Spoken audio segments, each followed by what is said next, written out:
My next guest on the podcast is Brent Beery, a multifaceted individual who wears many hats. Brent is an entrepreneur, an avid outdoorsman, and a seasonal adventure motorcyclist. He is the founder and CEO of GR8 Outdoors, a distributor of DoD Outdoors, which is a Japanese camping company. He has 20 years of experience living and working in China. Brent has a unique perspective on the country's rapid economy development and culture transformation. As an entrepreneur, Brent is always looking for a new way to bring adventure and excitement to the outdoors. Our sponsor for this episode is Ride Clean, a simple and effective way to keep your motorcycle and car looking like new. With its easy-to-use formula to shake, all you simply do is shake, spray, and wipe. Ride Clean is sure to impress. Made in America with Carnauba wax, UV protection, smells amazing. You can enjoy a mirror-like shine every time. Visit their website, rideclean.co, and use promo code RB Podcast for 25% off and free shipping. Check them out. That's rideclean.co. Also available on walmart.com.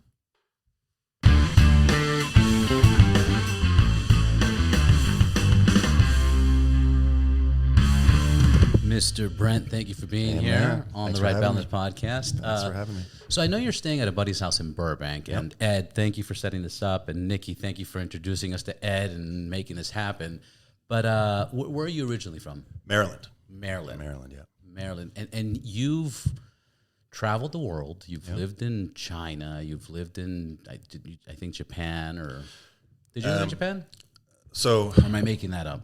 First year abroad was France. That was junior year abroad, so no big deal. Parlez-vous français? Back then I did.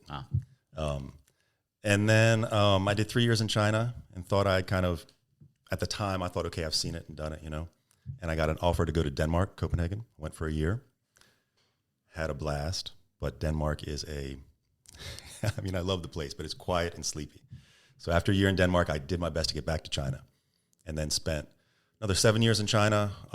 Decided now, 10 years in China. I've done it. I've seen it now for real. Went and did MBA in England. And that ran me right into the global financial crisis. So my big plans to be a London banker collapsed around me as the world finance, kind of fell. And the only place I could really find opportunity then was China. So I went back to China again for another 10 years. So all in, I did about 20 years in China. That's a lot. What was the original? I know you just said why you went back to China, but what was the initial reason? Did you have like an opportunity, girlfriend, job, school, all of the above? It's usually a girl. Let's see what he says. It was not a girl. Okay. So college roommate went to Alaska and became a fishing guide. And he was 1 year ahead of me. And he's like sending me back frozen salmon, and all these fantastic stories and pictures. And he just had a blast. And he's there now working for Wells Fargo, very successful, and loves Alaska. And it sounded so exciting that that's what I thought I would do too. So actually, my first round of job applications out of college was to be a fishing guide in Alaska. And I didn't get the jobs. And then I was sitting there one day. It was kind of like an end of term, and about to graduate dinner for graduating seniors. And one of the professors at the table told this story about this student he had known once who ended up in Asia trading things between like Vietnam and Burma and China and Japan and India and doing all this crazy stuff. And he made a packet of money and then came back to grad school and started kind of his adult life. And I was like, sign me up. That sounds so exciting. That's exactly what I want to do. So I looked at a map of Asia and I thought, okay, Japan is probably the coolest place to go, but it's done already. It's already developed. There's not much opportunity there. What is going to be the land of the future? And I picked China, just kind of based on, this was almost before the internet, right? So this is just based on a relatively limited understanding of what was going on in Asia at the time. I thought China's the place to be. And I found a job teaching English at a university. And that's how I got over there originally. Nice. Yeah. Nice. Before the internet, man, that's a lot of opportunity. Like, because that's a lot of opportunity. I mean, it's overwhelming of opportunity. Because you think of China 20 years ago and now. It was 1997, and trillions of dollars of wealth were created in China during that time. I didn't get any of it. I mean, I'm not poor, but you know, the real fantastic generation of wealth was really by Chinese for Chinese. There weren't a whole lot of foreigners, people like me going over there. I mean, I had great experiences and great adventures, and did a lot of business and lived a decent life out of it. But individuals like me going over there aren't many of us who really got rich. And big international companies that went over, very few of them really got rich. They had success maybe, but the actual profits, wired out of China back to the home balance sheet are not that much. So so all that trillions and trillions of wealth really did accrue to Chinese people and Chinese companies. That's crazy. What part of China were you in, and how difficult was it to, you obviously had to learn the language, right? Yeah. I didn't speak a word when I went over. The program that sent us gave English teacher training and a little bit of Chinese teacher training here. It was in Pasadena, actually, before we left. And do you know Chinese is a tonal language? No. Okay, so what does that mean? To me, it's still fascinating. Mandarin Chinese has 4 tones. Cantonese has more tones. Vietnamese even has more tones. And a tone is that if you say flat sound ma, that gives the word one meaning. The second tone, so ma flat is the first tone. The second tone is rising ma, like you're asking a question. The third tone is dipping ma. And the fourth tone is falling, ma. All right? Now, if you change the tone, you change the meaning of the word. And to a lot of... Same spelling, same... Everything's the same. And to a lot of Chinese ears, the tone is more important than the consonant. Like if you get the consonant wrong and the tone right, they'll understand you. If you get the consonant right and the tone wrong, they won't understand you. It's wild. So when I was getting ready to go, I went to the local bookstore. I didn't have a CD player. It's a long time ago, but I got these cassette tapes to learn Chinese. Yeah. And I was really excited about it because I wanted to get started. So on the car ride home, without looking at the book, I throw in one of the cassette tapes. And it says, Chapter 1, repeat after me. Ma, ma, ma, ma, ta, ta, ta. Doing the tones, right? Well, I hadn't looked at the book, so I didn't know they were doing tones. So I'm repeating along. I'm just going ma, ma, ma, ma, all first tone. Yeah. And that goes on for 10 minutes. Then she says, end chapter 1. I was like, this is easy. I got this. I got it. And then I got to Pasadena, and they had a real Chinese teacher there. And she gives the class, and she's trying to teach tones. And she said, okay, ma, easy. Yeah, I got it.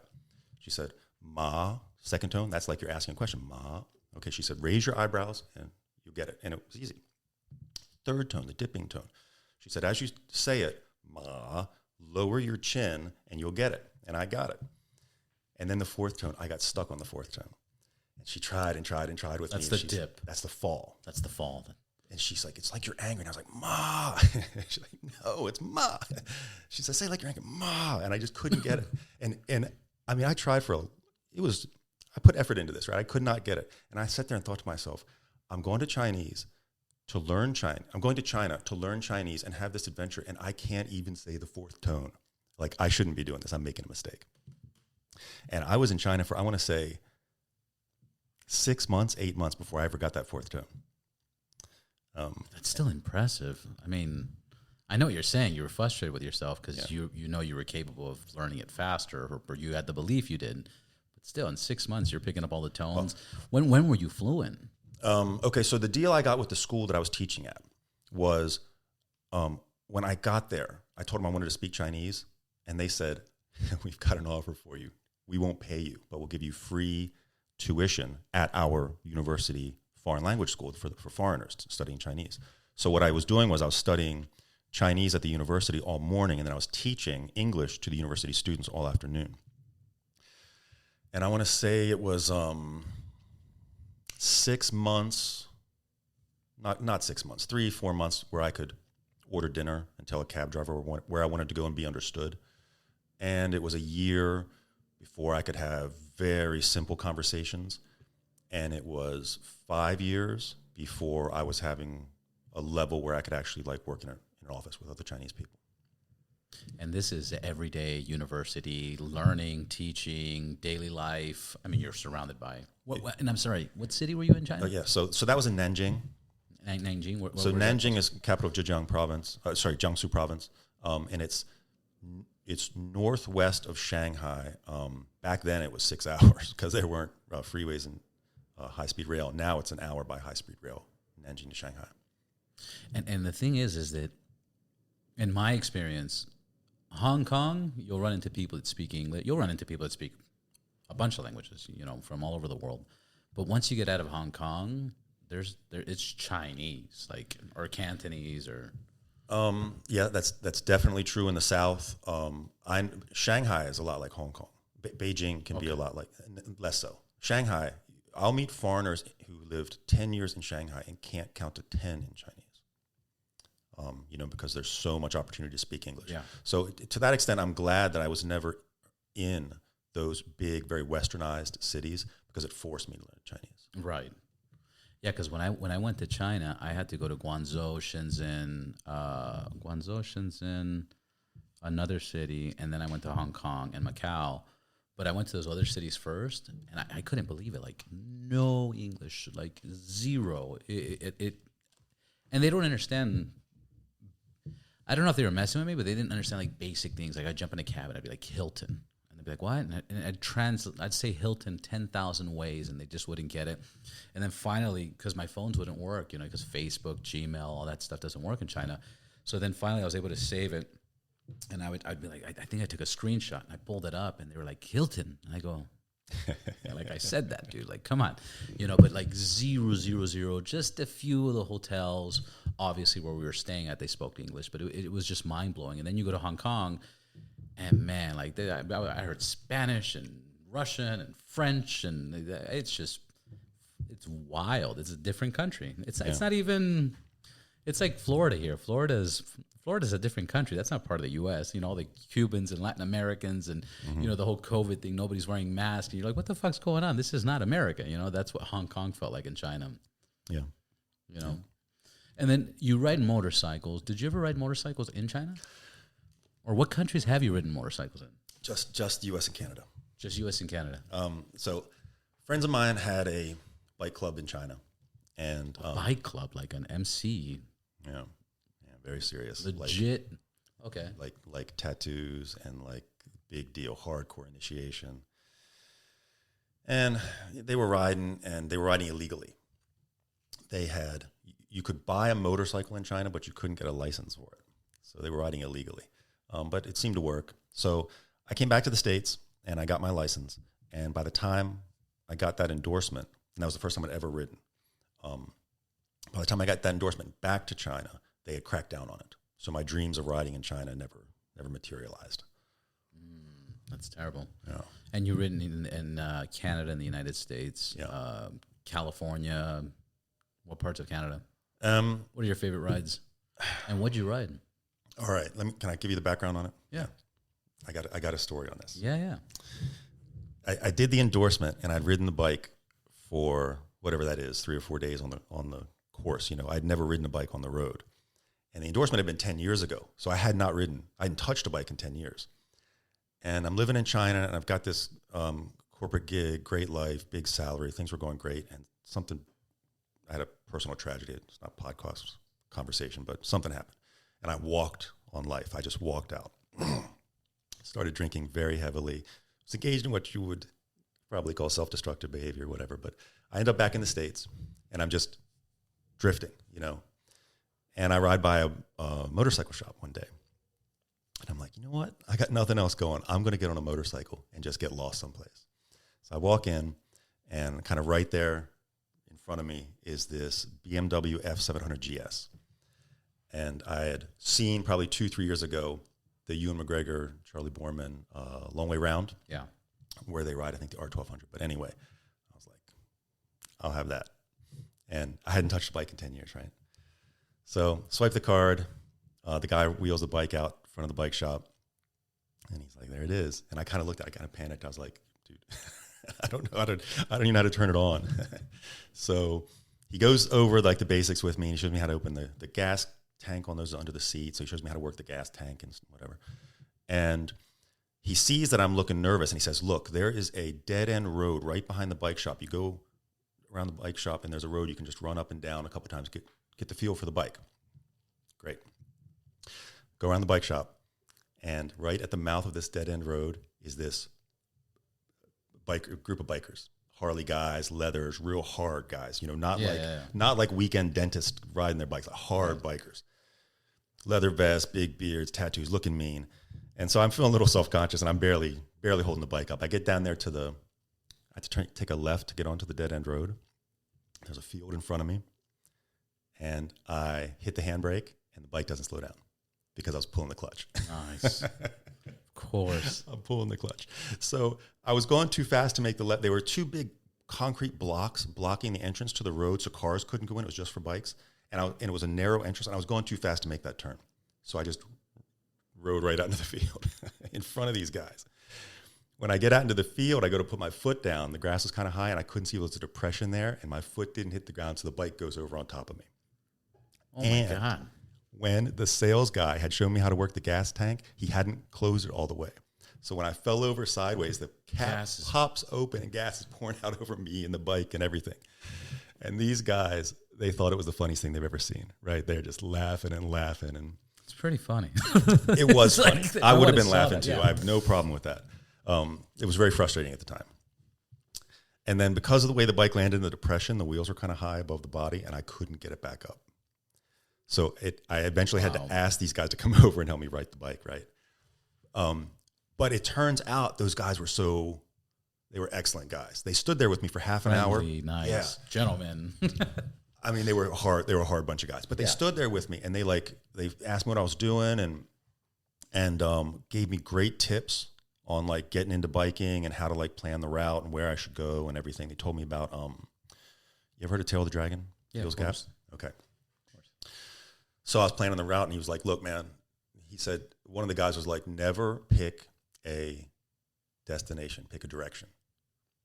I thought that was kind of a Zen, advice. I love that. Like the journey. Yeah. It's all about the journey, not the destination. But he says one place you have to hit is Deal's Gap. You got to get down to Deal's Gap. And then they told me there's this, he said, if you want to take it slow, a great way to learn to ride the bike is there's this federal park road system. It's a parkway system. And it starts in Northern Virginia with Skyline Drive. And it's 35 miles an hour, no stoplights, no stop signs, anything, camping all along the way. It goes 70 miles or something where you pick up Blue Ridge Parkway, and then you pick up Smoky Mountain Parkway, and that takes you to Deal's Gap. And then you get over to Nashville, and you get Natchez Trace all the way down to New Orleans. He's like, that's a great ride. If you're not an experienced rider, it's a great way to learn that. It's open roads, safe, yeah. 35 miles an hour, almost no cars, and there's no stop signs or crossroads or anything, almost no. And I did that. It was great. I spent, a week just doing that trip down to New Orleans. And it's such a great bike. I know it's overwhelming and it's big. You're like, what the fuck? This is humongous. But like, I took a course called Rawhide in Valencia, and the way the instructor explained it, this is for, advanced. They teach how to go lakes and drops and rivers and whatever all on the bike. And they go, look, it looks like an elephant, because my GS is a 1250, so it's got a 7.8 gallon tank plus the cage. And he goes, it looks like an elephant, but it rides like a mouse. Like it handles like a mouse. And once you get used to it, it rides so fucking well. And people are just overwhelmed by the bags and the tank and the size and everything else. But it's so nimble. I love that bike. And interesting enough, 3 weeks ago, I was at the BMW dealer getting a service on my bike. And this guy just bought a brand new bike, brand new GS. I have a 2020. He bought the 2022. Beautiful paint job, everything. And he's like, oh, man, look, I bought my bike. And I was like, congratulations. And we were just kind of having casual conversation. And the reason I bring this up is that as I'm walking out, we had a cool little chat. We exchanged numbers. As soon as I'm walking out, he's like, hey. And I go, what's up? He goes, I've never ridden a bike in my life. I'm like, what? He goes, and he looks over his shoulder. He's like, I've never ridden in my life. Yeah. And I go, what do you mean, dude? He's like, can you give me any advice? I go, yeah, take a fucking class, And then I took him outside. I go, look, let me find some classes here. Register in the class. When are you picking up your bike? He goes, well, they ordered some parts. I'm going to pick it up on this date. And I go, call me up. I'll ride it to your house, drop it off. And he's all right. He lives like an hour away. So I went, picked it up, dropped it off. It was parked in his garage till last week. He finished his class, got his license. He didn't even have a license. He didn't have the license, and then he did it. So it reminds me of that story. Yeah. So people are still doing that stuff, you know. I haven't asked him if he dropped it or anything, but you mentioned camping during the thing. What's DoD? DoD. And is it DoD or is it DoD? No, I'm kidding. It is It's DoD. Okay. And it's it's a Japanese company, and when they came up with the name, they weren't thinking about Department of Defense. That's just fair to say. Yeah. It's unfortunate when we get over here to the West that's the first thing that comes to everyone's mind. And the shirts have a badge as a symbol, as a logo. Right. So DoD it's a high-end Japanese camping brand. Japan, Korea, China, Asia generally does camping a little bit differently.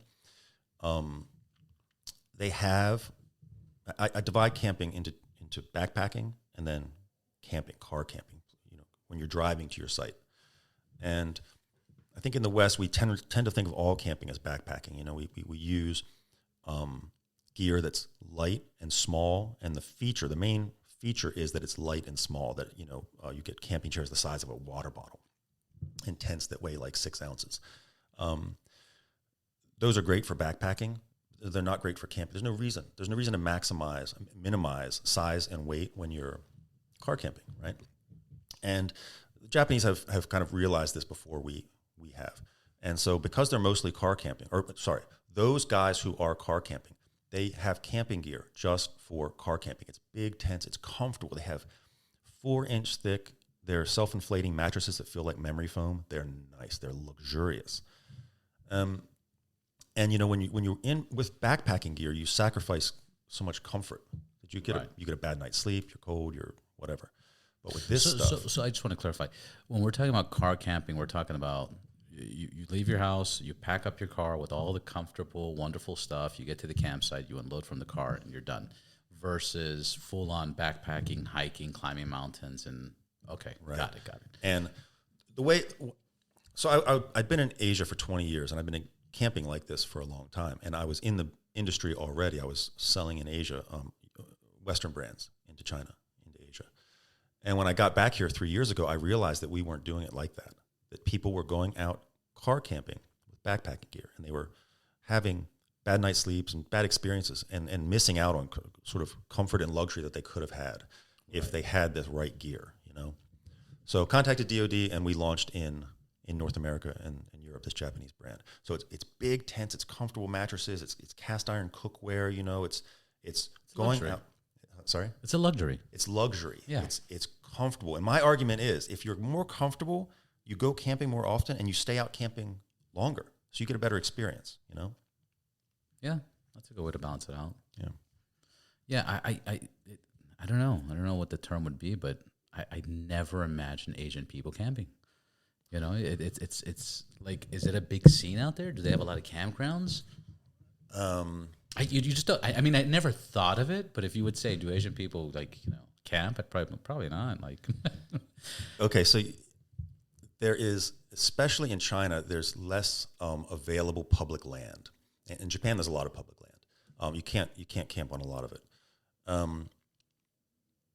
How to say, the way especially Japanese people camp can seem a little odd to Western eyes. You have these camping weekends that are actually at parks very close to the city, and they'll set up 200 different groups will come, and they'll each set up their tents, and it'll be this massive tent city, and just over the shoulder you see the skyline of Tokyo. Yeah. The opportunity to do what we have here with all of our public lands, especially in the western part of the United States, is rare. But having said that, camping is hugely popular. It's just that they have less fantastic places to do it. Yeah, I see that. Tell me more about DoD, about their idea when they started, and, the year they came around. Yeah, founded in 1997. And it's what numbers did they if it's why I guess that's just I want to know what made them start. What did they see a big opportunity in the Asian market, or was it more towards the American market? No, so they just arrived in the West 2 years ago. Okay, so it was originally over there. Yeah, it was only Japan.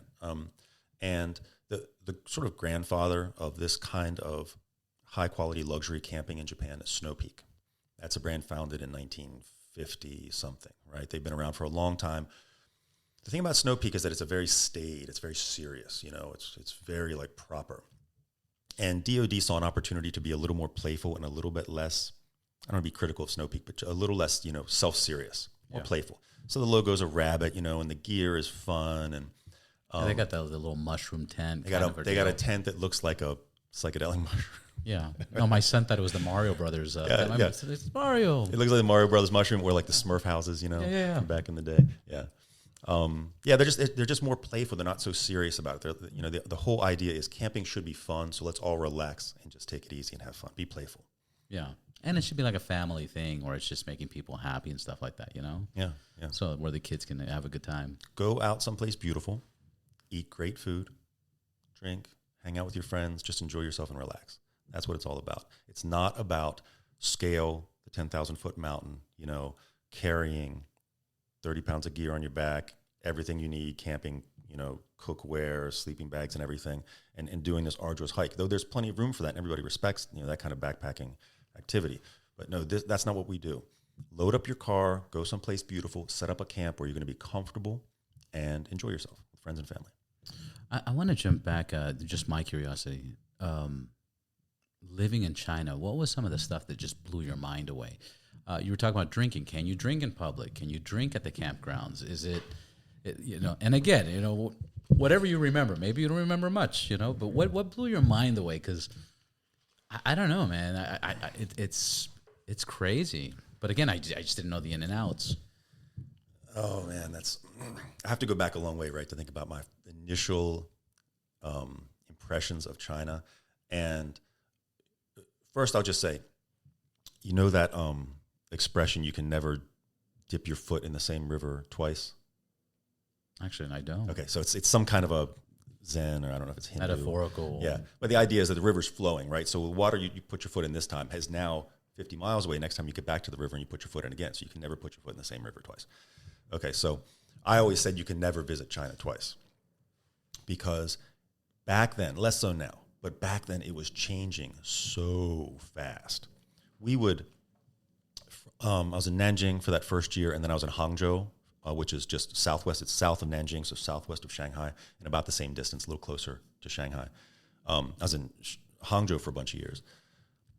When we would take the train into Shanghai, the Shanghai back then, not now, was right in the center of the city. And when you come out of the train station, you'd be surrounded by the Shanghai skyline. Well, I would go to Shanghai every 3 or 4 months, and every time you'd walk out of the Shanghai train station, it would be a different skyline. They were building buildings so fast. They were changing the street grid so fast, putting in freeways and metro stops and everything else, that every time I walked out during that time, late 90s, early 2000s, every time I came out of that train station, I'd be looking around like, okay, where am I? Like, where did the buildings go? So different, yeah. Yeah, wild. As far as things like drinking, how to say this? Chinese culture, Chinese government, political system, legal system is extremely strict on a certain set of things. But they balance that by being extremely relaxed on other things. Explain. If you wanted to protest against the government or whatever, you'd be in a lot of trouble very fast. If you wanted to, I'm talking about 20 years ago, not today, but 20 years ago, if you wanted to get drunk and wrap your car around a tree and not hurt anybody else but yourself, that was like not a big deal back then. Wow. The law was entirely focused on supporting the government and not so much worried about those kind of other crimes.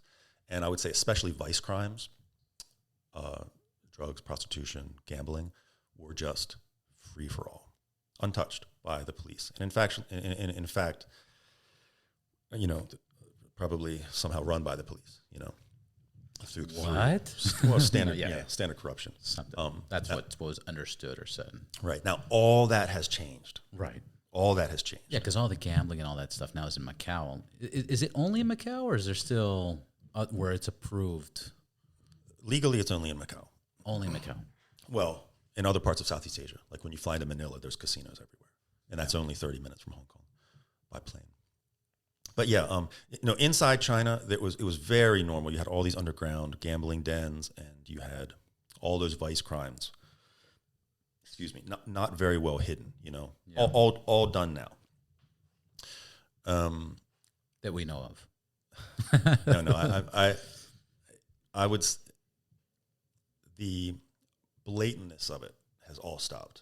It's not in your face the way it used. I'm not saying it doesn't exist anymore, but it's not in your face the way it used to be. But there was no drinking age. A 10-year-old can walk into a store and buy a bottle of spirits, and there were age limits at the clubs. Usually 18, some of them were 21. Like clubs didn't want kids coming in and getting drunk and falling all over the place, but at the same time, you could send your 12-year-old to the liquor store, right. buy cigarettes and beer for you. And then there was no open container laws. You could drink anywhere. There was no public intoxication laws. As long as you weren't bothering anybody, you could be drunk anywhere. It was very liberal that way. It was very relaxed. How did that? What was your opinion on seeing that? Were you like, this is fucking crazy, or were you like, look, this is interesting? Like, do you see more alcoholics? Did you see kids abusing it versus like how we abuse it? Do you see a pro or con? China didn't need an underage drinking law because Chinese kids weren't really underage drinking. And there's a lot of cultural reasons for that. The main one I would say is that, have you ever heard of the Gaokao? No. Okay. So it's the Chinese SAT, except that it's way more than the SAT. It is your high school grade point average plus your SAT plus all your references all put into one. It's a one number from one test, and it's all that matters for your college placement. Wow. And parents, they're very committed to education, and so they would focus on the Gaokao from the teenage years until you're 17 or 18, whatever. And you take that Gaokao, you do not come out of the house. So kids they don't have a normal high school life like North Americans have. They don't have soccer teams.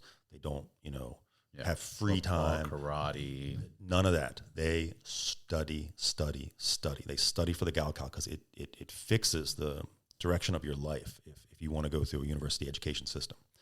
So kids, they back then just didn't misbehave. You didn't see drunk high school kids, running amok. It wasn't an issue at all. Yeah, but you see this like in a lot of other countries where it's like it's not a big deal that they can, buy it, and you don't have a problem. Spain, Europe, everywhere. Yeah. But in America, it's like no, it has to be 21 and over, and then you see the biggest problems where it's like people are not allowed to drink, and then they drink behind everybody's back, and they're asking strangers, "Excuse me, sir, can you buy me a bottle?" And then you don't know what the stranger's gonna do and what he did to the bottle. It's more risk. Right. Yeah, I think a great example of that, if you look at England and France.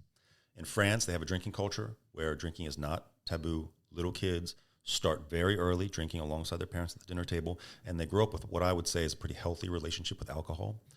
In England, drinking is something that's only for adults, and when kids come of age, they start binge drinking like maniacs. Yeah. And it's a real problem. You go around town, you see these 18, 19, 20-year-old kids drunk out of their minds, fighting and breaking stuff and just behaving badly because for whatever reason, those two strategies of dealing with alcohol and introducing alcohol to kids, one of them has worked very well in France and one of them has not worked very well in England. England has a real problem with binge drinking. That's true. I've had a lot of fights, a lot of arrests, a lot of everything. It's a big deal. They don't know how to control it. Yeah. And you think, and it's probably back to that age thing. It has to be. Same thing, United States. You look at, this is kind of off topic, but I was talking to somebody about electric cars and self-driving cars and non-self-driving cars, and it's like right now we lose 40,000 people a year on accidents, and it's usually healthy people drinking. Yep. That's DUI. So I don't know. Like I drank as soon as I turned 21, I was fucking happier than fuck and started drinking like crazy. But I drank before that too. I'd go to Tijuana, cross the border and drink over there. But I feel like restricting it is just going to make people want to do it. It's like drugs, the whole drug thing, and Joe Rogan's touched base on this a lot. It's by making it illegal, you're not stopping anybody from doing drugs. You're just But if it's totally illegal and someone really has a problem, if it's totally legal and someone has a problem, then you can't coerce them to get treatment, right? So I think that you look at like in Western Europe where they're very liberal about drugs, it's still illegal to do heroin. And the motivation is not to put people who use heroin into jail and punish them, but it's that when you see someone who's really gone off the end, you can actually pick them up off the street and take them to treatment and coerce them to get treated. It's not that you have to wait till they are at the point where they're asking for treatment. If it's totally legal, you can't do that. Right. There is that exception. But to the point that I was making is if you make it illegal, you're not stopping anybody from doing it. The problem is now you don't know what kind of quality of stuff they're getting. You don't know if it has fentanyl. You don't know if it's mixed with this. You don't know how crappy it is. Instead of getting it from a source where it's being tested and you know exactly like, oh, look, this created at this and this created at that, you're buying it from some, look at weed. You know, back in the days, you bought weed. You had to ask 5 friends.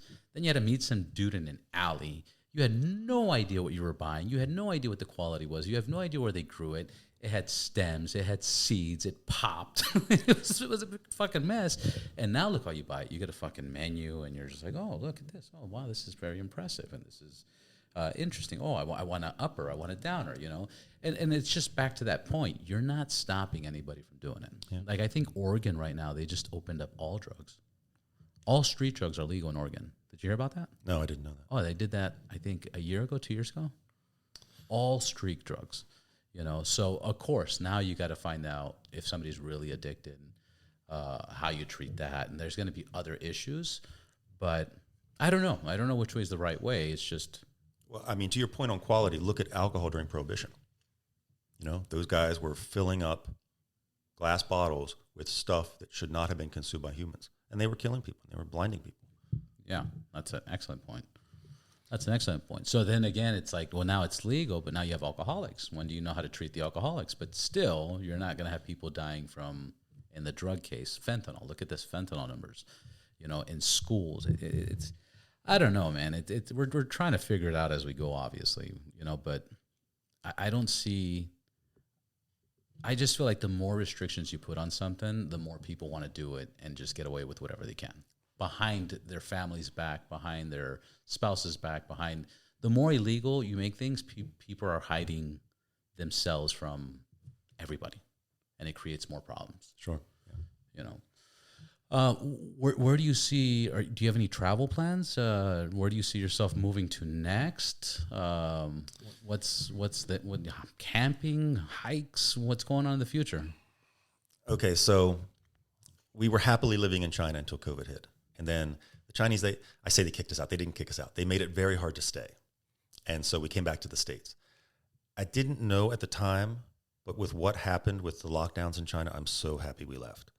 So for the first time in 20-some years, I find myself back in the States, and we settled in Seattle, which is a great place to be if you're into outdoor, you know, in the outdoor industry, and if you're into camping and hiking and things like that. Fantastic. But I've got twin 3-year-olds, and congrats. Thank you. And they do not travel well. Yeah. In any distance. So, you know, I do take them on camping trips. I've had them on week-long winter camping trips. They're little troopers, man. They do great. But not by plane. You know, it's not nice for them. It's not nice for me. And it's hard. Yeah. Yeah. So no, I don't have you know, I think that we're in Seattle for the foreseeable future. And aside from business trips, like I'm down here, in LA this week on business, aside from short business trips, I don't see anything until they are, you tell me, 6, 7. When can kids responsibly ride in a plane without going nuts? You know, my son's turning, my son just is turning 4 at the end of the month. And from 2-3 months ago to now, we just did our, I want to say our kind of big trip, but we just went to Vegas on Saturday and we came back today. Driving. He handled that pretty good. Like, you know, and again, maybe people do this all the time, but like for us, it's like the first big trip. And I was like, okay, he did, like, we didn't have to stop much, you know. Actually, we only stopped once, and he used the bathroom, and he was cool. He slept halfway, played the other half. It was a pretty good experience. It was so good that I was like, you know what? I think I'll try, like, in the next year, I don't know, probably 5. I'd try 5, but it's crazy because 2-3 months ago I'd be like, oh, traveling, no, let me stay with grandparents. That's not even driving. I wouldn't want put them in the car because I did one other trip to Lake Arrowhead, and that was kind of a disaster. But I think it was the spinning of the hills and going up and the altitude. I think a lot was going on, and that's why it turned into a disaster. But we didn't make it up. I had to come back down because we kept stopping and crying and the ears popping. And I think it was like 2.5 at the time. And now from that 2.5 to almost 4 pretty much, it's a big change. I think it's a good age. I've heard people say 3.5, 4. Yeah, and actually, I have to take back what I said. I do have a trip planned. We are going to drive from Seattle to Salt Lake City for skiing in March. And I chose to drive because I don't want to fly with the kids, but also so we can stop a lot along the way. So we do 2 days down, ski for a couple days, and then 2 days back. I think they'll be okay. What do you think of those, a little random, but the Sprinter vans or those camper vans? Ridiculous or? Van life? I mean. Not van life. Like to live a full van life, that's ridiculous. I'm talking about like, renting a Sprinter, van for like a month and just kind of like, going on. But kitting it out as a camper van? Yeah. Yeah. I think it's cool. It's not my speed. I think it's cool. If I'm my preference is overlanding. I got a 4Runner, and so what I like to do is pack up the 4Runner, roof rack, and everything, with the family and the dog, and then go someplace cool, back some Forestry Service road. Views of fantastic mountain ranges, whatever. That's my preference. Guys who want to go out and live in a van, yeah, great. It's just a slightly different flavor for the same thing. Yeah. Camping it almost seems like it's more of a lifestyle for you. It's not really a hobby. Do you have any hobbies that you've picked up on the way? Like, some people get into photography, or some people get into like videos, or now you have the kids, or like have you picked up, what's your hobbies?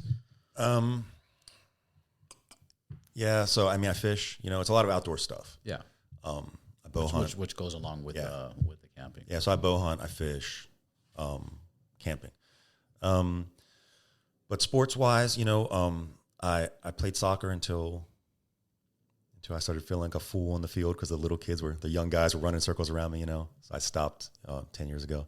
And then sports-wise, I fought most of my adult life. Nice. About boxing?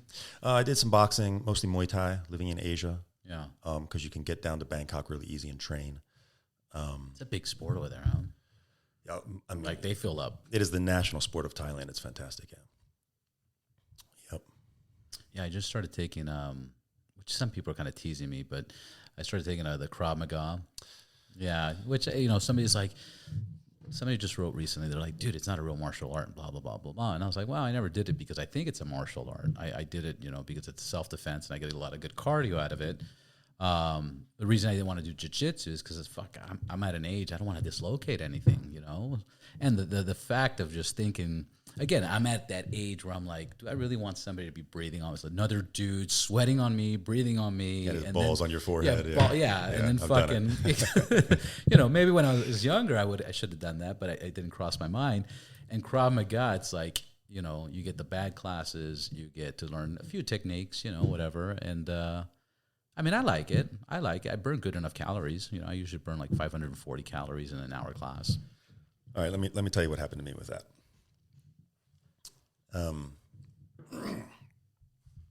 Boxing, Muay Thai, really into it, really training hard, spending a lot of time on it, ring fighting, just, really committed to it.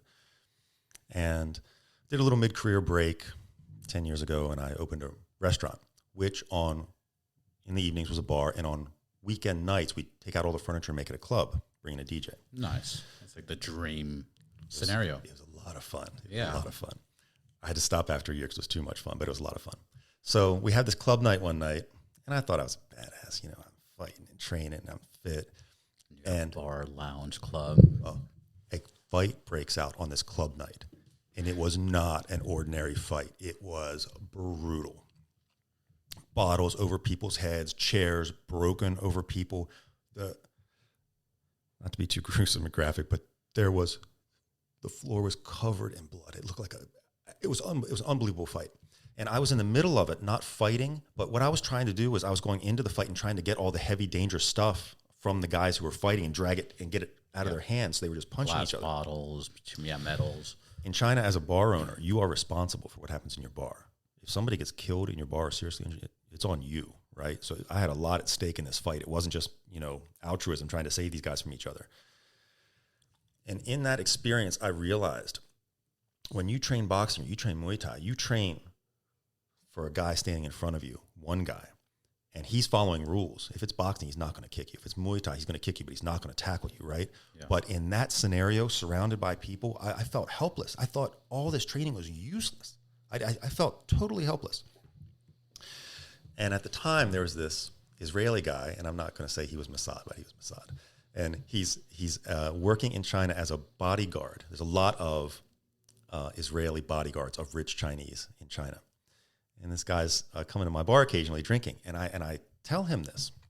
And he's like, I've got the solution to your problem. You need Krav Maga. Yeah. And we trained together for years. I actually ended up going to Israel and training.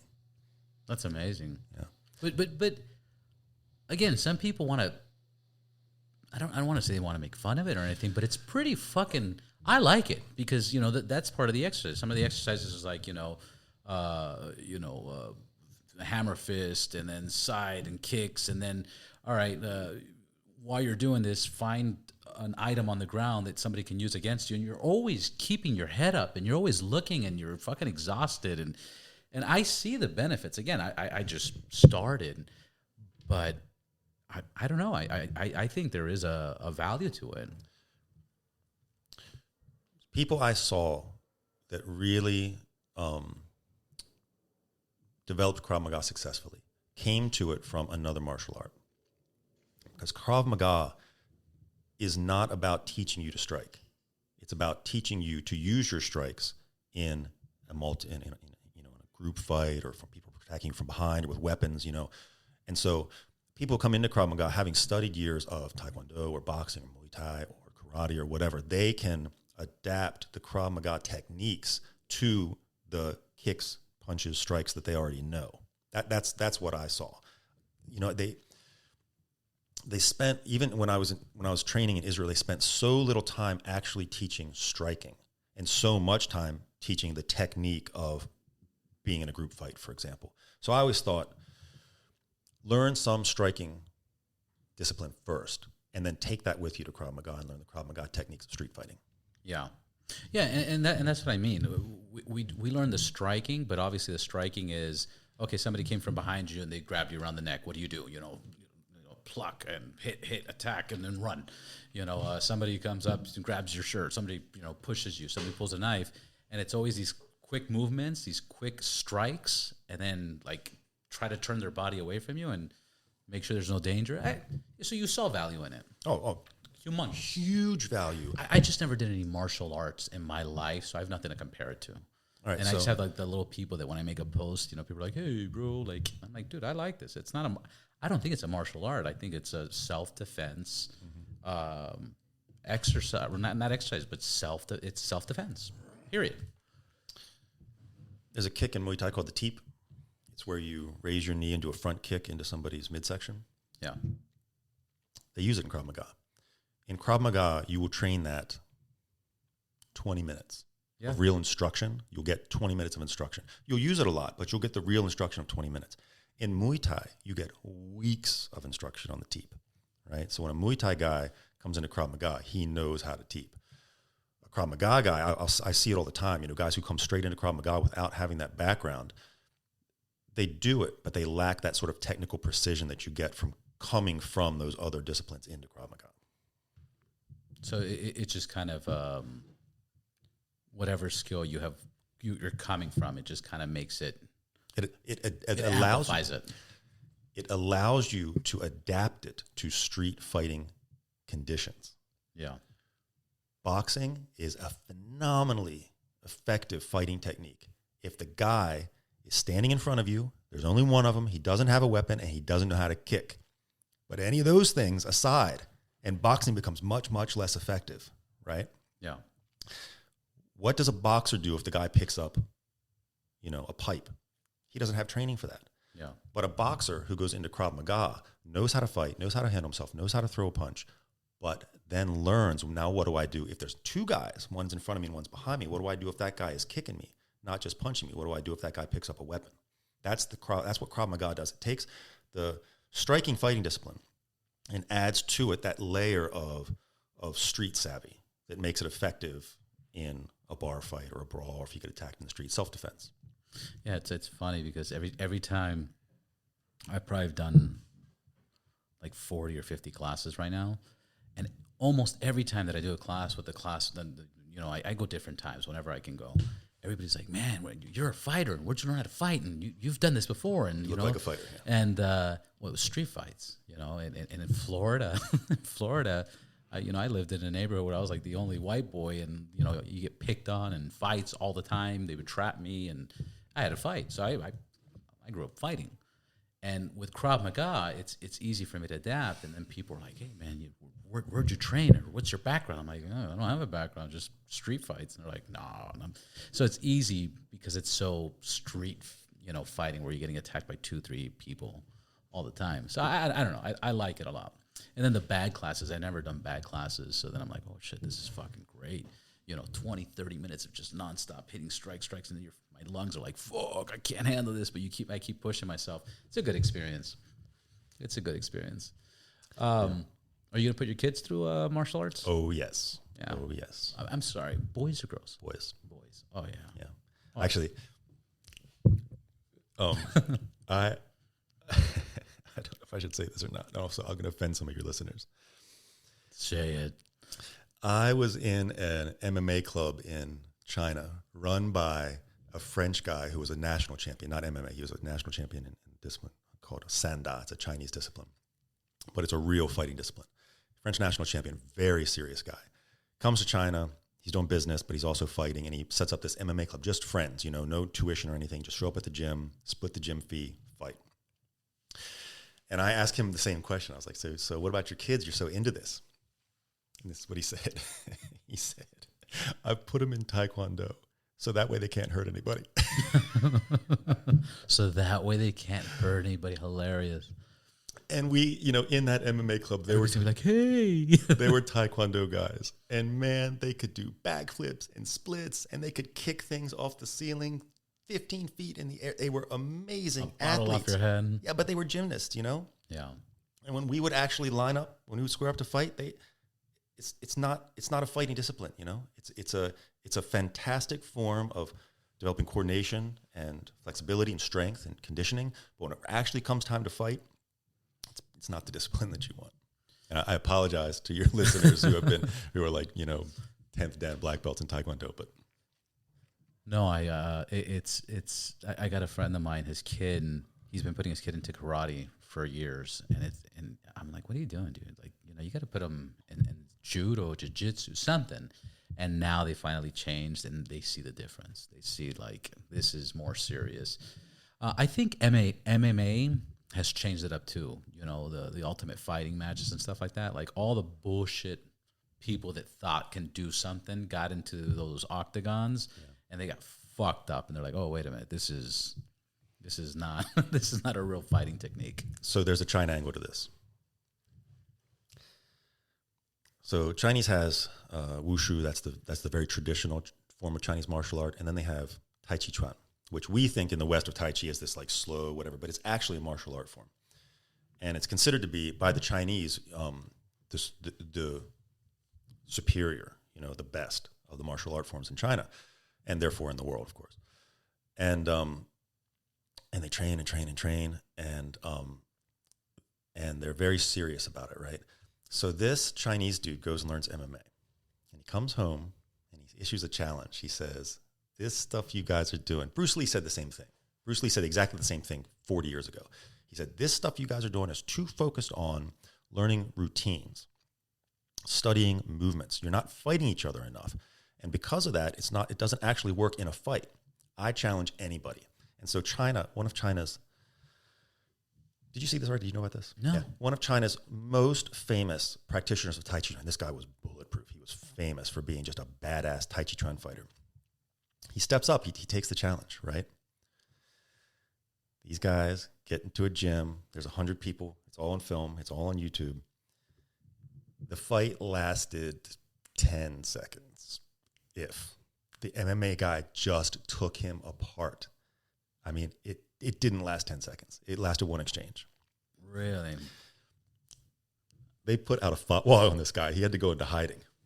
The Chinese were so pissed off that he had disappointed, exposed this fighting style as not effective against, I mean, MMA is actually a conglomeration of a lot of fighting styles, including a lot of Asian fighting styles. But he was so upset that this, imported fighting style had beat Tai Chi Chuan that this guy got death threats. He had to go into hiding over this. But go on YouTube and look it up. MMA fighter beats up Tai Chi Chuan master. It's all there.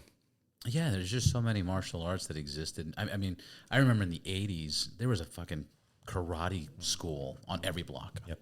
Every block. Learn karate and then kung fu. Yep. Learn karate, kung fu, every single block. Never took them, but once you saw MMA come out, you're like, uh-oh, everybody's shutting down. But like I say, it's great for kids because you those even martial karate? Arts. Yeah, sure. Yeah, you want to teach a kid Muay Thai and let him go to school and throw Muay. a rotating elbow into some kid's eye socket? I mean, you really do damage, but karate and taekwondo don't really have those, Yeah. The striking is much less powerful in them. And you really focus on technique rather than that real animal, just, furious attack that you get in the more combat sports, in the more sports where the martial arts where you're fighting each other more. Yeah. Yeah, because my brother-in-law, like I said, his kid has been doing karate for like 5 years, 6 years. And now he's been doing judo less than a year. I mean, the way the kid walks, talks, he got his yellow belt. How old is he? He's probably 11 now, 12? No, he's 12. See, with karate, he would have kicked somebody in the leg, and it wouldn't have been a big deal. But with judo, he's going to bounce some kid's head off the concrete He's already doing competitions. Oh, yeah. But he's matured so much. Obviously, it's 12 is an age where you start maturing quite a bit. But, before, he would be like, oh, I was in karate today, and I did ha-cha, ha-cha. It looked like a kid just playing, like, ha-cha, Now he comes back from judo. He's like, I could probably flip you right now, Robert. You're kind of big, but I think I could flip. Yeah, I'm like, whoa. Yeah. What else do you want to talk about? I mean, do you want to hear some crazy stories about life in China, business in China? I want to hear, I want to hear the craziest shit. I want to hear the craziest thing in China, and then I want to hear one of your craziest camping adventures. Or a camping advice adventure, something like that. All right, I can talk about China all day long, so let's get camping first. Okay. I'm going to tell you, I want to say it's the best day of my life, right? That college roommate who went up to Alaska, we did this all through my 20s, so we did this, 5-6 times, almost every year. We'd miss a year, so he'd invite us up for the salmon run, and he would arrange serious trips, float planes out to the middle of nowhere. You inflate rafts, and you float a couple miles a day, set up camp, fish, eat the salmon, pack up camp, float, That right there already sounds amazing. All right. One of these float trips was on Kodiak Island.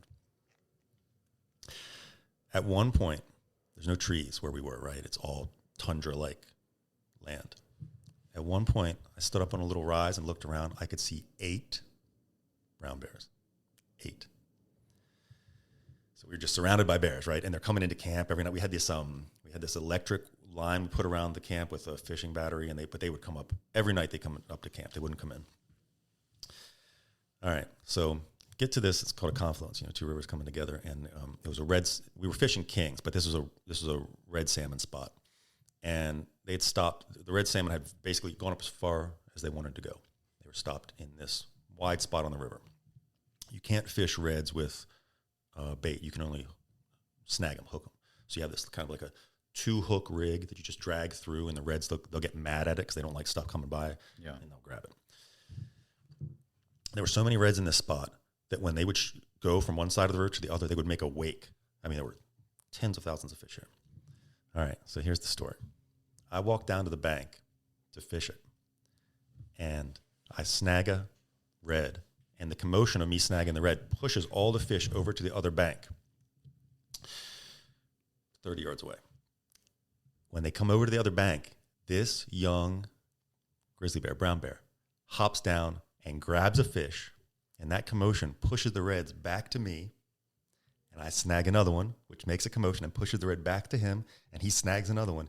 And we team fished for an hour, and I caught 10 fish. He caught 10 fish. It was the best day of my life.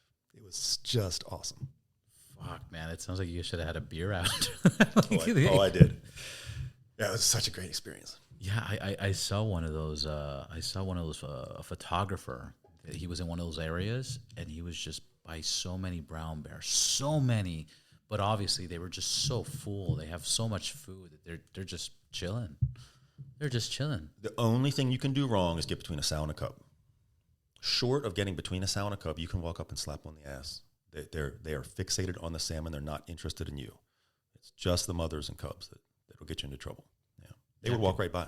Yeah, because the photographer was taking pictures, and then somebody else was recording. There was like 14 of them around them, and you're just like, oh my God, there's no other place in the world that you can get away with that, right? Because you'll get torn apart. Business in China. Okay, I'll tell you some life in China first. Oh man, this is okay. So I've got a couple of stories similar to this. Out with some friends for dinner. All right. Now, Chinese generally, at this time, this is 20 years ago, they will generally eat dinner at 6, finishing at 8, and we would eat dinner at 8, finishing at 10, right? So when we're coming to dinner, they're usually going out of dinner. Our favorite restaurant is in this kind of, it's on a cross street that has a lot of restaurants, right? So this time of night, it's busy. It's a happening part of town. And when we get there, my buddy, he's a long-time China guy, a lot longer than me. He spoke perfect Chinese, and he's a kind of coarse, rough guy. He went out to get cigarettes. And 2 minutes later, the waitress comes in and says, your friend is outside the restaurant in a fight. So there were 8 or 10 of us at the table, but there were 3 young guys, me and 2 other young guys. And I said, okay, guys, let's go grab Patrick. I knew he was drunk, and I know how obnoxious he is when he gets drunk. And so I wasn't going out to support Patrick in a fight. I was going out there to drag Patrick out of the fight and apologize for his... Right. I knew that from the second I got up from the table, okay? Right. I still have some PTSD from this experience. I still get worked up talking about it. I walk out, and I can see a crowd of people moving away from the restaurant north up the street from the intersection. And I jog up to catch up because I realize that's where Patrick is. And as I jog up, I go past 5 or 6 busy restaurants of guys. When these Chinese guys at the drink, they would go out to eat. They would always drink at dinner. And so by the end of dinner, they'd be, not wasted, but inebriated, lowered inhibitions. And they saw, from their point of view, they saw a foreigner walking up the street in an argument, and then 3 foreigners run up the street after him. And that drew everybody out of the restaurants. Right. So now we've got a big crowd of people following us. I catch up to Patrick. I'm like, what the hell, man? What's going on? And there was this older couple, 60s, yelling at him. And he said he'd gotten an argument with them when he went out for cigarettes. And Patrick, God bless him, I love him. He's a good friend. I've known him forever. He's a good guy, but especially when he's drunk, he can be aggressive, and he really knew how to curse in Chinese. I never learned to curse in Chinese intentionally because I didn't want to have that at my disposal when I got in a fight, right? Yeah. He'd insulted them. You get into a lot of fights, man. You've been around a lot of fights. Not because of running my mouth, I tell you that. I caught up and I said, Patrick, get out of here. I'll take care of this. I wanted to separate him from the couple that was angry. And he looked at me and he goes, this is a bad scene. Get out yourself. He was wilier than I was. I didn't realize what I was facing. But I turned to the couple and I stopped them and I let Patrick get away. And I said, as you would, I said, my friend's drunk and he's an ass. And I apologize. I really apologize. And they're saying, he said this. And I was like, I know exactly how he talks. And he's not a bad guy. He was just drunk. And I really apologize. And I kind of calmed them down. But in the meantime, all those drunk guys from the restaurant had gathered around us. And they weren't paying attention to what I was saying to the older couple. They were telling each other, oh, that foreigner beat up a Chinese woman or something like, this went through the crowd. Right. All right. There's 3 of us in the middle of this crowd, 200 drunk guys. And they 200 drunk guys? Yeah. At that point, it was 200. It got much, much worse. So they started getting aggressive, like shoving us and like getting in our face, and screaming in our face and stuff. And I didn't really know what to do. So I started walking south down the road back towards where we had started, back towards the intersection. into a even bigger crowd of people in the, A bigger crowd than 200 people? Chinese. One of the culture shocks for me coming back to the States is like, where is everybody? You look out on the streets and there's like 3 people walking down the street. In China, there's always lots of people everywhere for a lot of reasons. But anyway, excuse me. They started getting aggressive, and they were like, I was trying to walk away from the problem, and they didn't want us to leave. They wanted us to stay there so we could be arrested for whatever, beating up, whatever they thought we had done. So in the process of me trying to walk away from these, the 3 of us they were like grabbing us, pulling on our clothes. So my shirt was like half ripped off. I had these bloody welts on my arms and on my neck from where they were like grabbing us. They were shoving us. It was real aggressive. They weren't hitting us, but they were really out aggressive. So I get back down to the intersection. By this time, the crowd is so big, it's blocking the intersection in both directions. It's a mess. It's a mess, yeah. And I'm stuck there. They won't let me leave, right? And somebody's called the police, and the police turn up. And I thought the police I'm bleeding, right? My shirt is torn. I've obviously been assaulted, right? He comes up, he hears everybody shouting, he turns to me and he says, right, you're under arrest. And I knew something about the Chinese police, right? And one of the like what the yeah, and one of the policies of Chinese police is that they're very segmented in their responsibilities, and not any police can actually arrest foreigners except for those foreigner police, right? And he wasn't one of those, so I knew he didn't have the right to arrest me. I was like, no. But it's probably the best case scenario, right? Yes, but in the heat of the moment, that's not what I was thinking, right? Right. I said, no, absolutely not. I said, I'm the victim here. I've obviously been assaulted. Arrest these guys who've been beating on me, right? And by the way, in the meantime, the older couple had come back down the road with me in the middle of this mob, and they were defending us. This tiny, old couple are trying to hold off the mob from attacking me. They're like, you got the wrong guy. You got the wrong guy. Yeah. They were defending us. Yeah. And even when the cop came, they're like, it's not that guy. He's like, I don't care. He's under arrest. Right. His ego was already like, ugh. My girlfriend, now my wife, comes into the mob when the cop gets there to try to negotiate with the cop, but also to defend us from what's going on. And they just turned on her brutally. They didn't physically assault her, but they were just screaming and spitting at her and stuff. And I was like, get out of here. She walks back out of the mob, and from the outside, she calls my cell phone, and she says, "Okay, so important detail: where the row of restaurants was, behind that was a massive construction site, and all the workers are migrant workers from all over China. They come in for these construction jobs, here today, gone tomorrow, anonymous guys." And drunk. 8 p.m., all construction workers in China, at that time anyway, were drunk. And she calls back and says, the construction workers are now more than because the guys who were attacking us, they were college-educated middle-class professionals, right? They were the guys who go out for nice meals in the evening. They were just a little bit drunk. They weren't dangerous people. They were just mad. But these guys, she goes, they went back and they've got their tools. They've got masonry. They got hammers. They got crowbars. They're just waiting for the cop to leave. She's like, you have to get in that police car and get out of here. So I kind of sucked up my pride. And as cool as I could, I turned to the cop and I said, sir, you may arrest us. And the pile of 3 of us into the police van. The mob's attacking the van, slapping on the windows, flipping us off through the windows, And we drive out of the mob, and it was like, oh, what a relief. And then I'm sitting there thinking, I was like, wow, this cop is actually a genius. He just entirely diffused that situation. Everybody back there is happy because the guys they think did it are arrested, and I'm out now. I'm totally safe. Safe, yeah. I was like, this guy's a genius. And the construction workers are not going to get to nobody. I was like, that guy just completely solved the problem. And I was like, what's going to happen is we're going to pull into the police station. He's going to let me out. He's going to pat me on the back and say, boy, you're lucky I came. That's what I was expecting. Yeah. Oh, not so. I have no problem with Chinese police.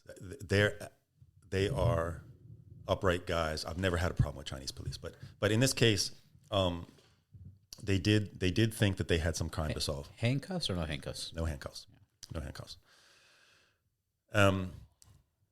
They held us in an interrogation room and actively interrogated nonstop. I was never in the room with fewer than like 6 people, and they were always asking questions. I want to say we got to the police station at 8:45. We didn't get out of there until 4 a.m. Okay, so what was the crime? What was the crime? Some guy insulted, he cursed at, he said something very impolite to some other people. There was no assault, there was no theft, there was no anything. And for that, we were detained for 7 hours, and they were fixated on, I don't know what, because they had also brought the older couple there. So they had their side of the story, and I know they didn't throw me under the bus. Like I'm sure that they said that's not the guy, because they were saying that the whole time. But they really wanted Patrick, and Patrick had gotten away, right? And I was like, look, I don't know who he is. Of course I knew who he was. I don't know who he is. I don't want to give him up. I don't know who he is. I don't know his number. All I know is his first name is Patrick, and I don't really know anything about him. He's just a guy that turned up at dinner.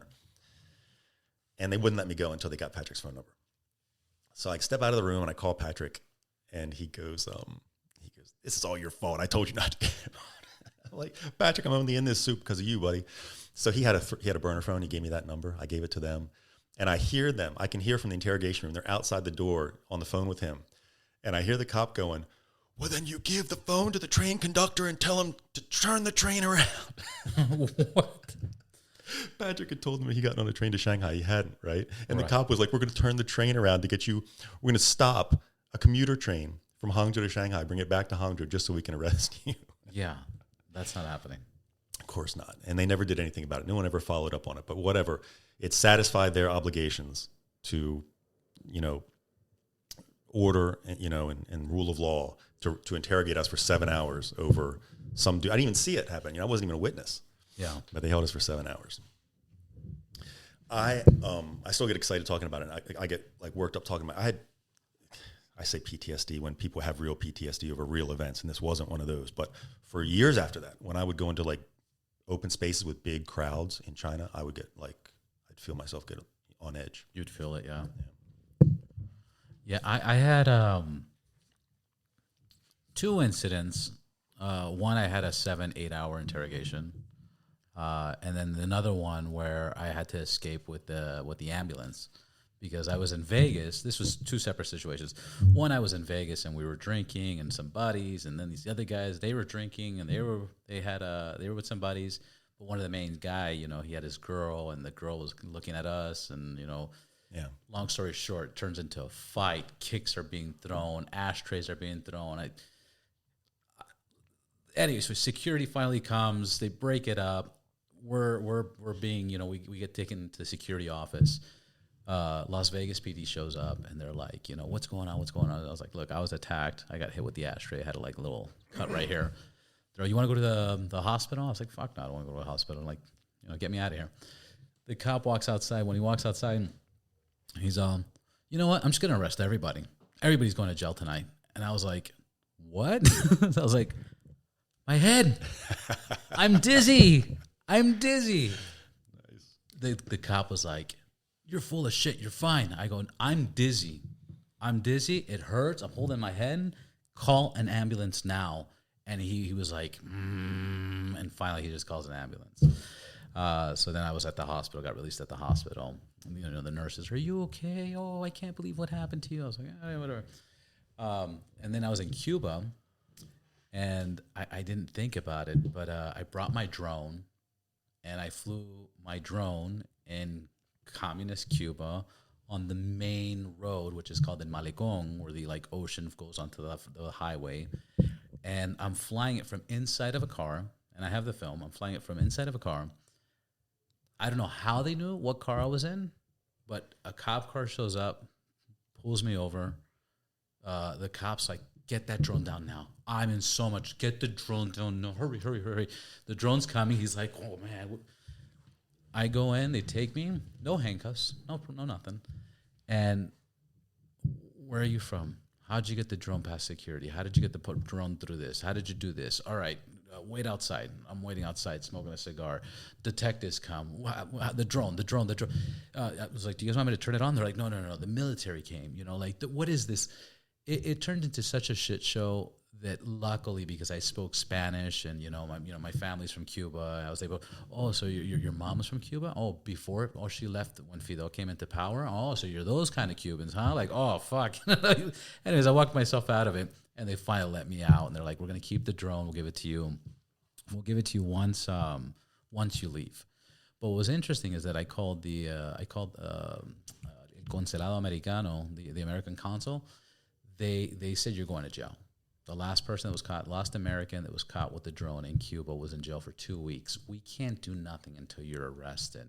As of right now, you're detained and you're free to go in and out, but we can't do anything till then. But you're going to jail, So again, the fact that I was able to talk out of it was pretty amazing. And those things do traumatize you. Those things are...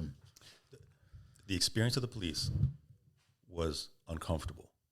The experience inside the mob was terrifying. Yeah. So, yeah, I future interaction with Chinese police, I didn't have any lingering like trauma. But anytime I was in a big open space with lots of people, I was like, was it just open spaces, or like if you crowded get into spaces, crowded spaces, like if you get into like a subway or something like that, yeah, you feel it. Yep. And that lasted years. Theme parks. Yeah, it was like sports stadiums. I couldn't go to. I went, but I was always uncomfortable. Like go to soccer games, or big like open air night markets, full of people. Always uncomfortable for years. Yeah, but sports arenas are crazy, man. They're just crazy in general. What do you got? 25, 30,000 people drinking, partying it up.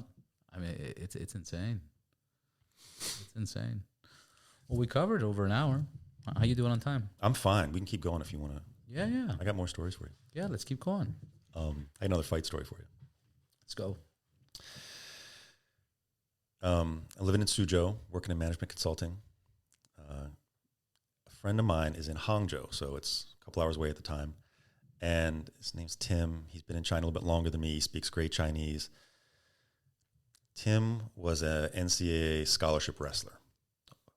Tough as nails and very brave. And very nice guy, but maybe a little bit addicted to the wildness of being a foreigner in Asia at the time, right? He liked that.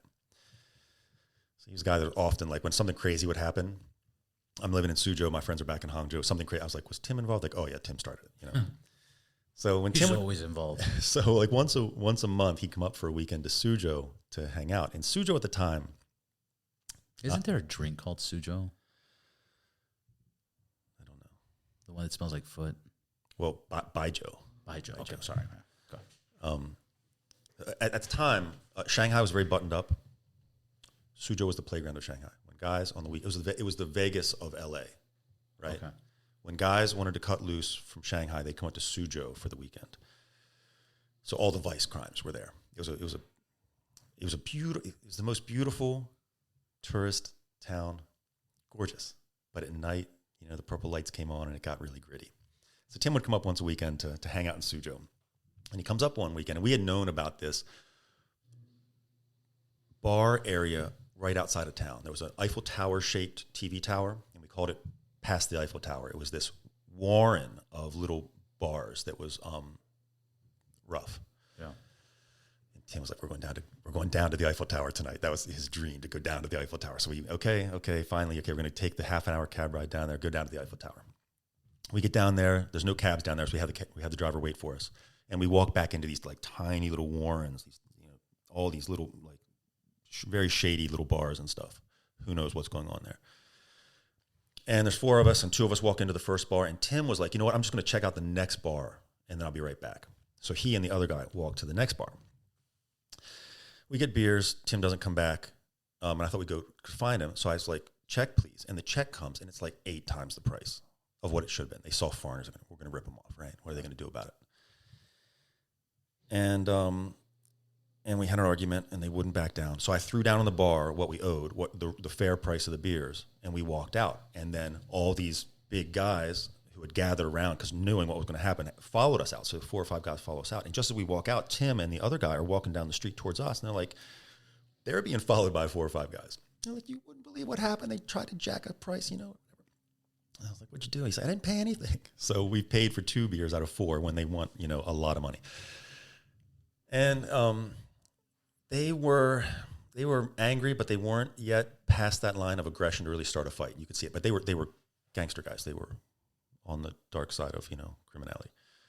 They're serious guys, but they weren't ready to start a fight yet. And Tim and I knew what was going on. We were pretty relaxed. We start walking back towards the cab out of this situation, and they start pushing us on the back. They would just give us a shove, just knock you forward a step. Not a big deal. We just kept walking.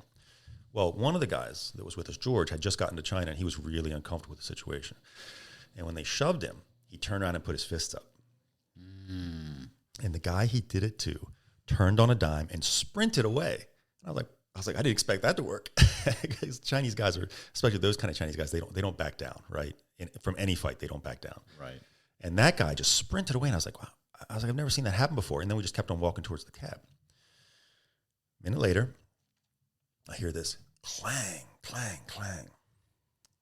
The guy had not run in fear. He'd run to get his 2 steel pipes. All right. Of course. And I'm like, fellas, and we start running away. Which I mean, it's not what The Rock would do in the movie version of this, but I still stand by. It was the right decision to make, to run away from that from gangsters with steel pipes. It's 100%. Yeah. So we're all running, and I just make sure that everybody's running, and I look back, and everybody is running, except that 3 of us are running towards the cab, and Tim is running towards the dude with the pipes. Oh, Tim. I was like, guys, hold up.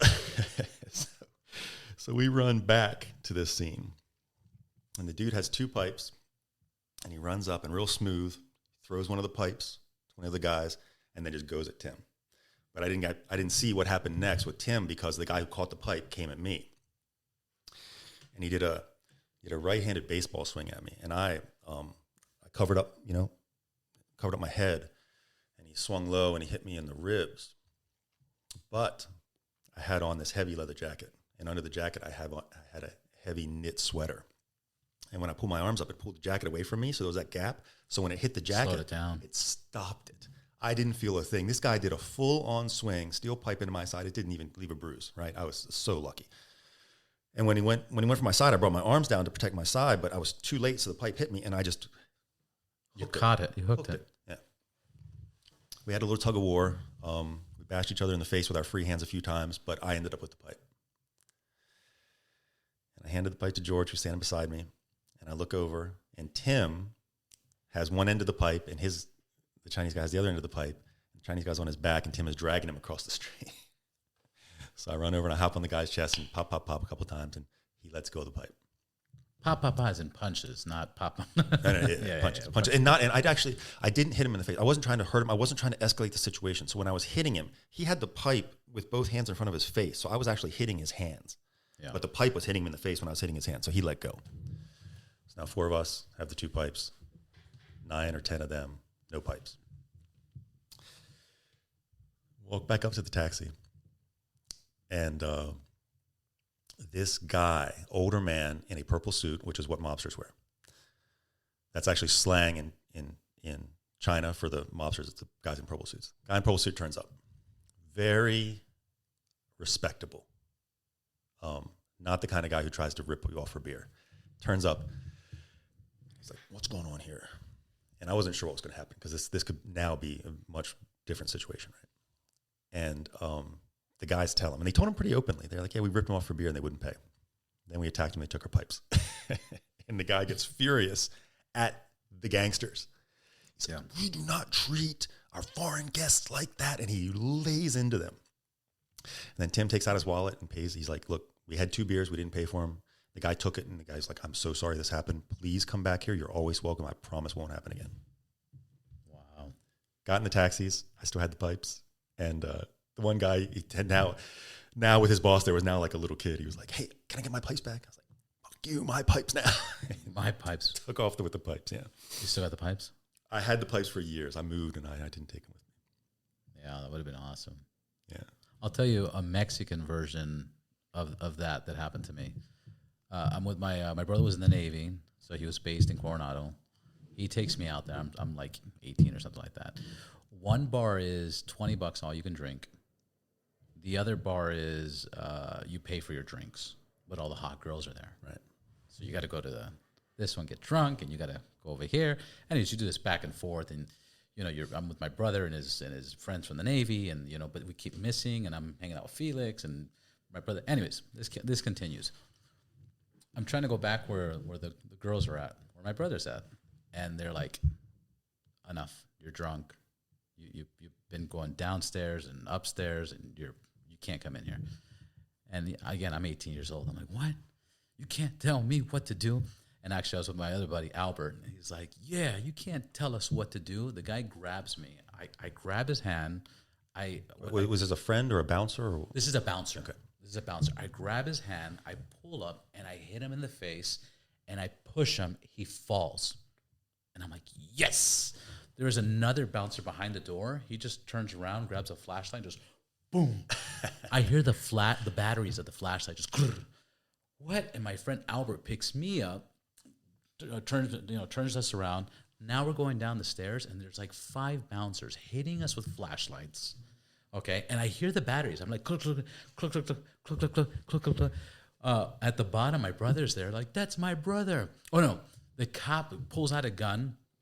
And he goes, stop. And then my brother sees me, and he goes, that's my brother. He grabs the cop by the vest, pulls him back. 3 cops jump on him. Anyways, long story short, they take us to an alley. They take all our jewelry, all our money. The cops? Yeah, the cops. And then they tell us to kick. They go, you want to go to jail?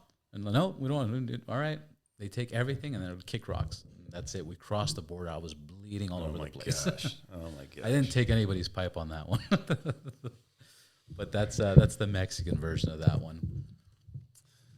Go ahead. Crazy business story.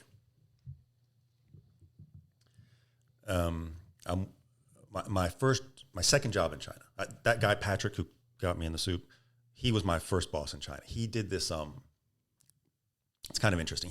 He ran. I think of it as a syndicate. Chinese guys, his employees, could do anything they wanted. Legal, semi-legal. Whatever they want. But they just split it with Patrick. And he provided the infrastructure and the resources to do whatever it was they were doing. And I won't go into detail on what they were doing. But his main business was Chinese antiques. Back then, not high-end stuff, but like farmers' furniture, peasant, village furniture was pretty hot in the States. And there were a lot of people doing this business. You go out to the villages, you'd buy their old wooden furniture. The Chinese farmers were thrilled to get rid of it for real money. Are you kidding me? I'll go buy something new. This thing is 100 years old and falling apart. And they were falling apart. So Patrick would go out and scour the countryside for these older antiques, and then he'd bring them back to a workshop he had where he had a bunch of carpenters and paint guys who would fix it up. And you weren't fooling anybody by refurbishing it. Everyone understood that these were not like antiques. They were nice, vintage, Chinese-style furniture.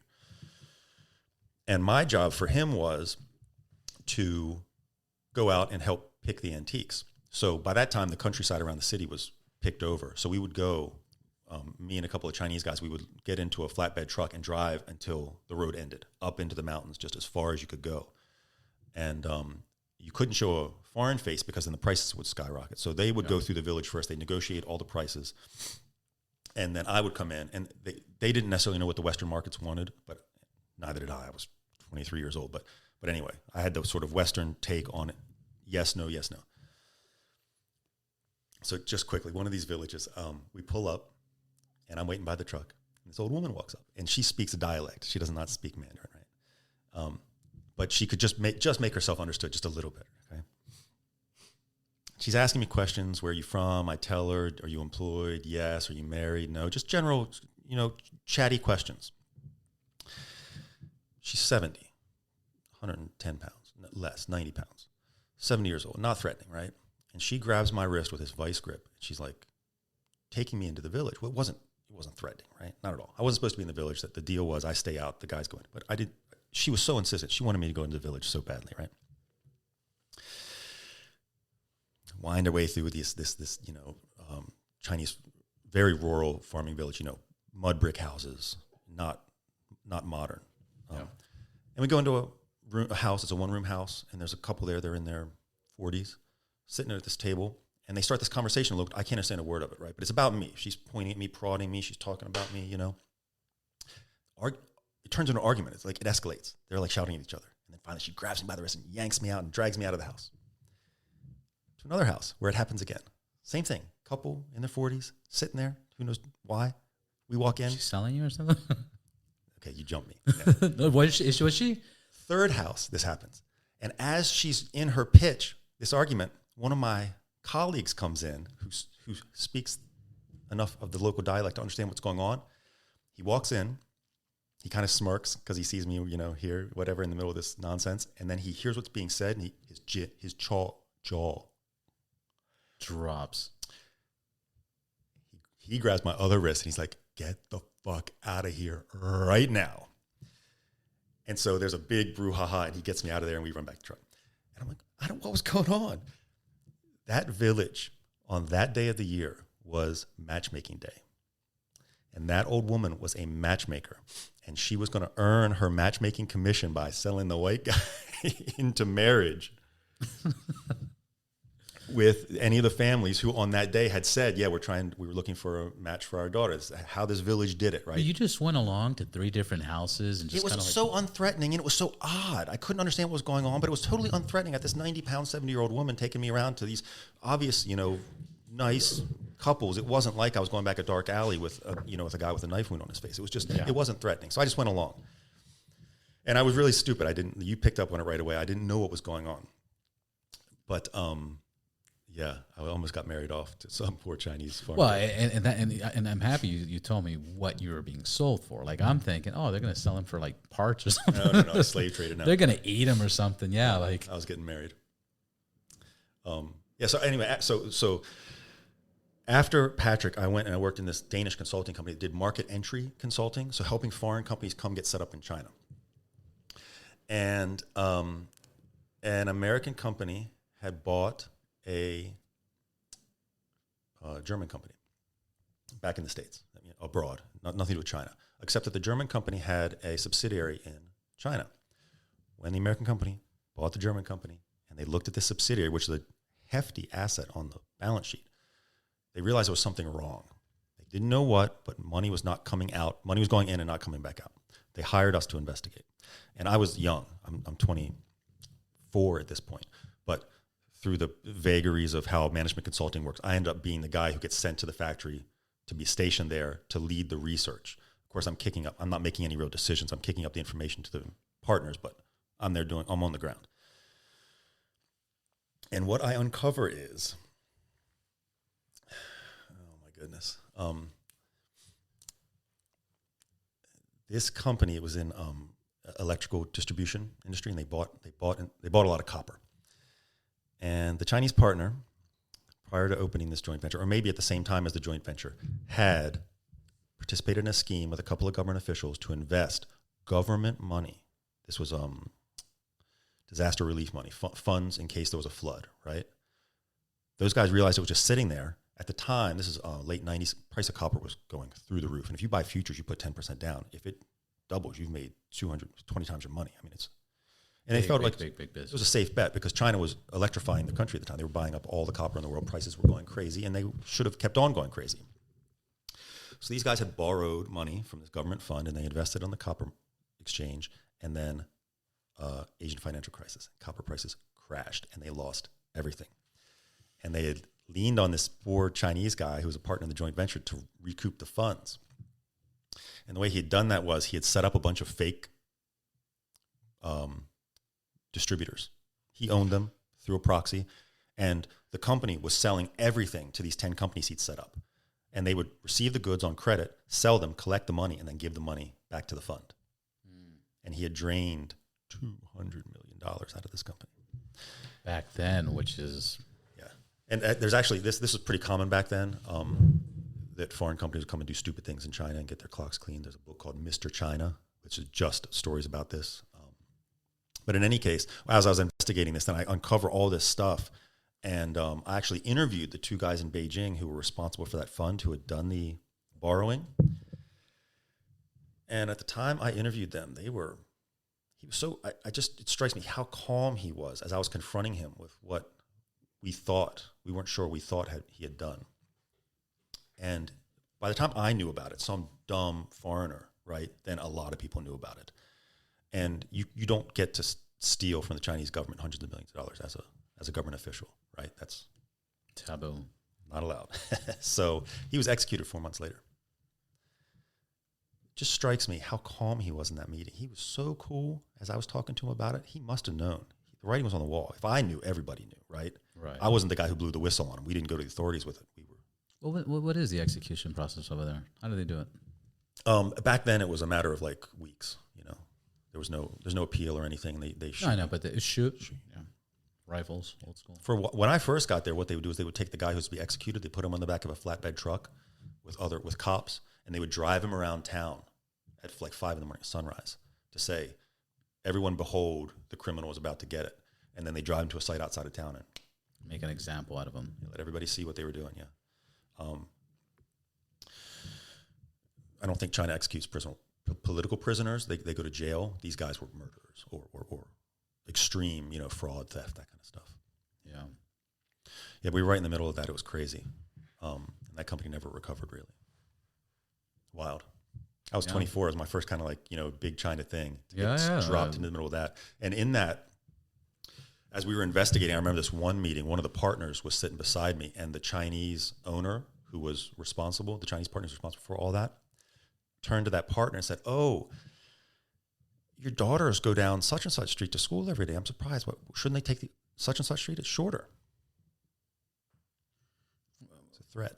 I know how your daughters get to school every day. But it was delivered in a very casual, chatty way. And I saw that partner go white, because I didn't realize either. He said it so casually. And the guy went white and didn't respond. And I was like, oh. Yeah, I didn't catch it either. Usually I'm like a little alert about that kind of stuff. But I was like, well, that is kind of nice. Why is she taking the long way? Oh, wait a minute. She knows how he gets home. Yeah. How she gets home. In Chinese, they don't have he and she? They do. They do? Well, sorry, no. They have, in written, it's he and she. But when you speak it, it's all the same word, ta. Yeah, when you say it's it. Written, but it's, got it. Yeah. Got it. There's three written forms. He, she, and it.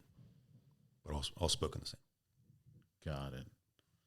Yeah, because in Armenian, the Armenians don't have he, she. Really? Yeah, so you don't know. So almost every Armenian, like when they speak English, they confuse he, she. She, he. Yeah, well, Chinese don't have yes and no. What do you mean?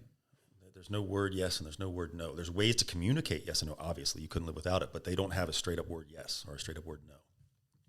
What about yeah? No, I'm kidding. Yeah, and when, okay. That's weird. I didn't know that. In Spanish, you've got verb conjugation, right? Yeah.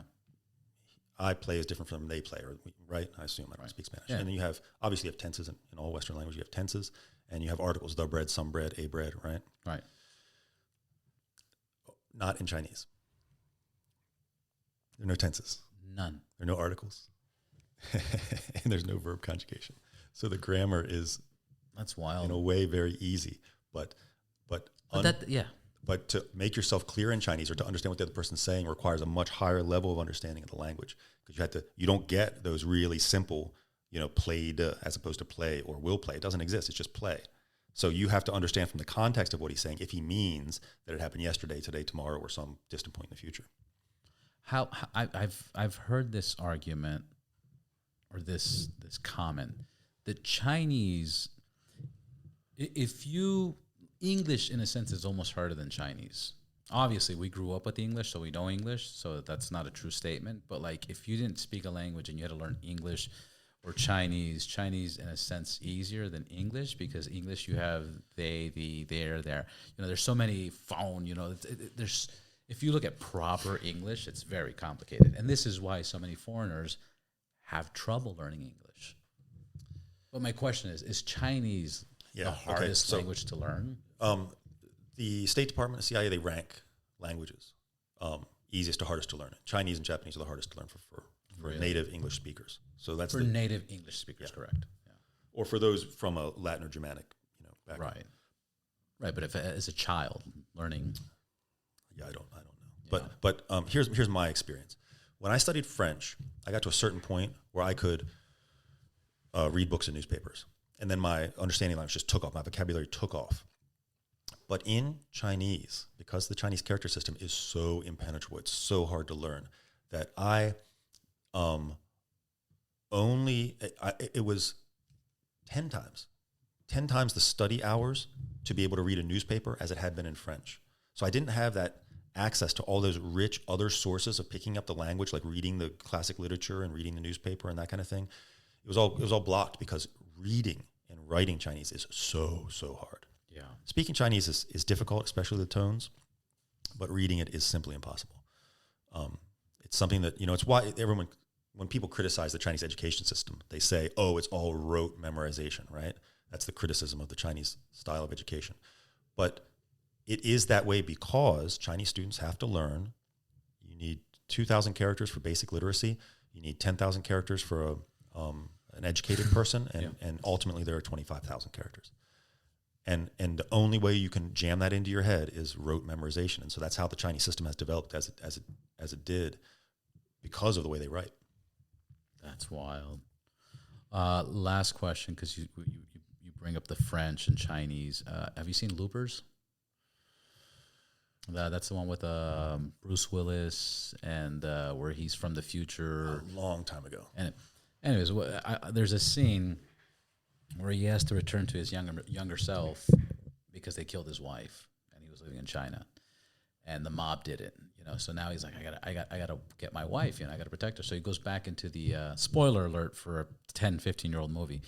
But he goes back to his younger self, and his younger self's like, who are you, old man? He goes, I'm you. And he goes, put that French book away.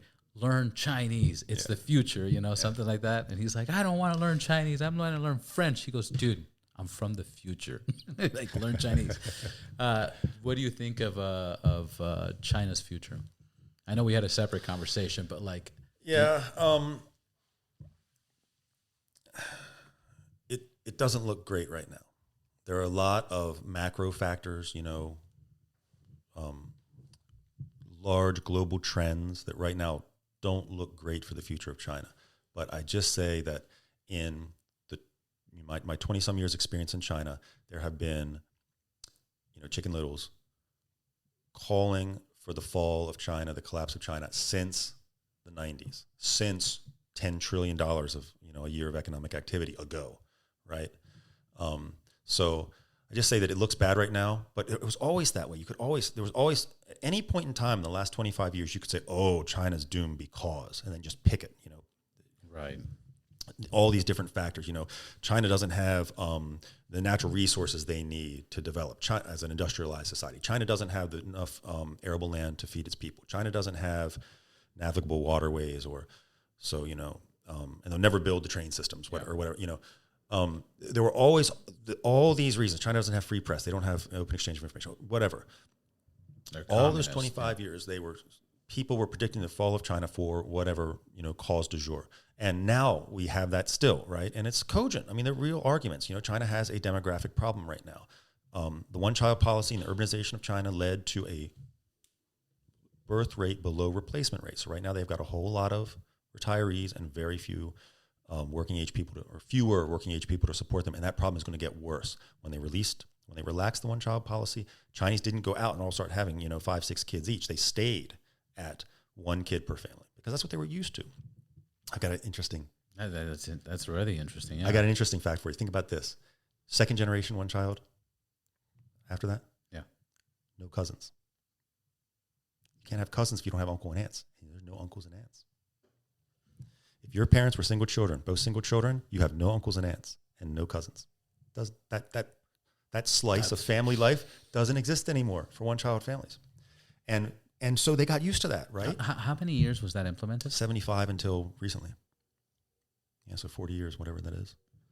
1975 to until just recently. They started relaxing it over the past 10 years, and people got used to that. They didn't expect to have big families. And then Chinese real estate is so expensive right now. If you live in the city, you do not want to buy a 3-bedroom. It's $1 million in a medium-sized city, a 3-bedroom apartment downtown in the city. So when they relaxed the one-child policy, Chinese didn't start running out and start, procreating like rabbits. They just stayed with what they knew, which was 1 kid or no kids. And so it looks like that demographic problem is not going to solve itself. There are other solutions, though. Who knows what's coming with robotics, right? Because when people talk about demographic problems, they say, oh, China's labor rates are going to go through the roof because they don't have people to man the factories. Yes, fair enough, but China is investing billions, tens of billions of dollars a year in advanced robotics. So you may not, 10, 15 years from now, we might not need, might not want people. Less. Yeah. I mean, self-driving trucks, all this stuff. China is chasing all that stuff. Chinese ports right now, go on YouTube and look at videos of Chinese ports. All the trucks inside the port moving the containers from the gate of the port onto the boats, driverless. They're all robots. So that's just one very simple example of, okay, yes, China has a massive demographic problem, but who knows what solution is right around the corner to that. China had other problems in the past, solutions came, they presented themselves. And the Chinese, whatever else you want to say about the Chinese Communist Party, they are not incompetent. They are a bunch of smart guys, and they see those problems coming, and they are working behind the scenes to fix them. Whether they'll be successful or not, let's find out. But so that all of that is to say, yes, China faces very real challenges, but China has overcome lots of very real challenges in the past, and I don't see why they wouldn't, continue to do that going forward. Yeah, I hope so. It is a world economy, so we all need each other. I'll do you one better. Chinese legitimacy. The legitimacy of the Chinese Communist Party is based on, we make you rich. We make your life better. That's why people support China. And don't think because they're not an elected government that they're not supported. They're broadly supported. Things are changing now with COVID and other things, but broadly supported by the population, much more than any American government has ever been, right? The legitimacy of the government is based on, we make your life better. We're rising, lifting everybody out of poverty, making, roads, bridges, whatever, making your life better. If that stops, they have a plan B. And plan B is nationalism. And it's not anymore, we're legitimate because we make your life better. It's, we're legitimate because we protect you from your enemies. And who are the enemies? Japan, United States. And what is the trigger point? Taiwan. So what gives me nightmares is not China becoming this global economic behemoth. It's China failing to become a global economic behemoth. Because a China with economic woes and unhappy people is going to become much more belligerent, much more aggressive in the way it interacts with its neighbors. So I hope for the success of China, and I just say, like I said, it benefits. We're a world benefits economy. Everybody. Yeah. It's a world economy. Benefits everybody. It keeps peace. It keeps peace, exactly. And the United States goes to shit, everybody deals with consequences. Russia and Ukraine, everybody's going to deal with the consequences. Europe, we're a world economy. We have to figure this shit out. We'll leave it at that. You're welcome to be on the podcast anytime you want. I appreciate this conversation. I appreciate you coming out here, and thank you for the gift. I can't wait to use that. Yeah, I really enjoyed myself. It's a great experience. So great to meet you. Thank you so much.